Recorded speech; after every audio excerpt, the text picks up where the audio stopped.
The story begins with a man named Dan Morgan, who is also the main hero of our movie. Dan works in a showroom, and his colleagues are very happy with him because he convinces customers to buy Lamborghinis. The scene cuts to Dan and Jessica going to a park where they have a lot of fun, remembering their old days and kissing each other. Then some mischievous boys take their pictures, which Dan asks them to delete, but they do not do so, and instead post those photos on social media. Also, a boy insults Dan by pouring his drink on him, but Dan does not say anything and goes home. Although Jessica feels very bad about this, the next day, Jessica is practicing in her boxing class, where she meets a girl named Gwen. Both of them become friends, and Gwen says that she is very upset with her ex-boyfriend, while Jess says that she loves her family very much, especially her husband Dan. But she's also stuck because she likes traveling, whereas Dan does not take her anywhere. But now Jessica also comes to terms with her situation. Here Dan reaches the mall with his little baby to do shopping, where a man attacks him, but to save himself and his child, he bravely faces this man as if he were a martial arts player and a brave wrestler. On reaching home, Dan keeps weapons and some money in a secret place in his bag, and also checks the passports of all the family members, which are now outdated, that is, expired. Here, he calls one of his friends and asks him to delete all the iPhotos of him and his family because Mac finds out where he is. Dan is not actually a man. We learn the truth about him later. For now, we see Dan packing up his belongings and looking at charts to find out where his children are. First, Dan arrives at Nina's class, where he learns that Nina quit reporting 3 months ago and is currently spending time with friends, skipping class. Dan scolds her and asks where Kyle is. Nina tells Dan about Kyle, and Dan catches him red-handed. He realizes that Kyle is also lying to him, but he does not have much time. He takes his children to Jessica, a physiotherapist who is currently working.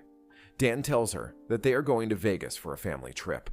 At first, Jessica does not believe Dan because he has not taken his family anywhere before. But then she trusts Dan and happily goes with him. Dan then leaves with his entire family. Some thugs are chasing them.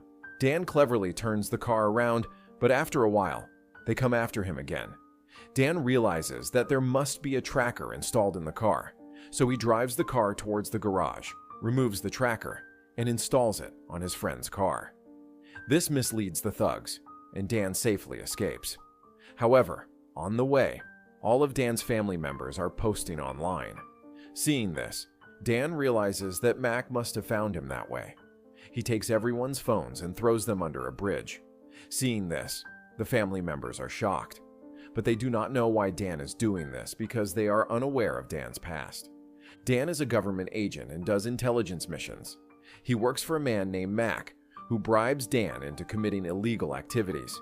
Therefore, Dan leaves that life and lives in Vegas, hiding his identity.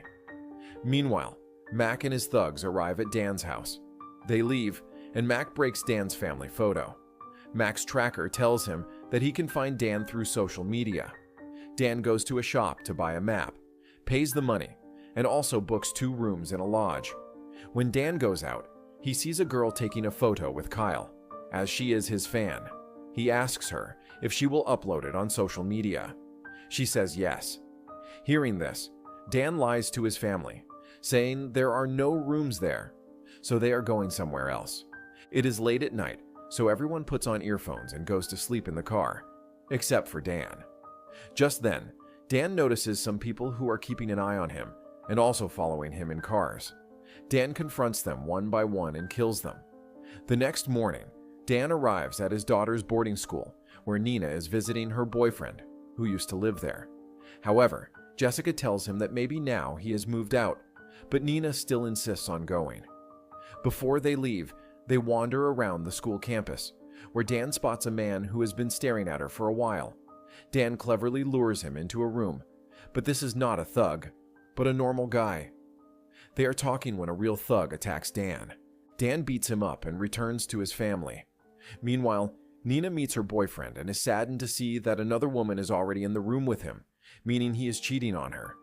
Nina, crying, goes to the car. Dan, seeing her cry, says, "I taught you a move that can inflict pain without hurting the other person." Hearing her father's words, Nina goes back to her boyfriend's room and tries the same move, hurling insults at him, and she feels quite good doing it. She happily returns to her family, and Jessica tells Dan, "You are really great."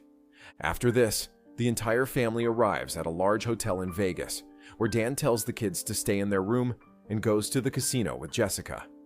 Dan's friend has made passports for his family, and Dan is about to tell his wife the truth about what is happening and what is going to happen next. However, as Jess and Dan leave, Kyle and Nina, along with their younger brother, arrive at a nearby gaming event where a gay gaming competition is about to take place, and Kyle participates in it.